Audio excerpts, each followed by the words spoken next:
हर्ष आहे जरी पावलाना, अर्जुन सांगू बोधाही दिशाना.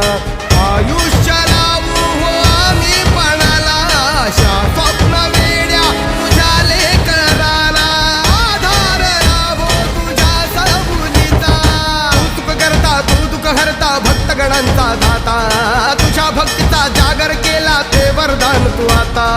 रूप निरखता भान हरपले सुंदर मंगल मूर्ती, नसा नसातून उधाणलेली आनंदाची भरती.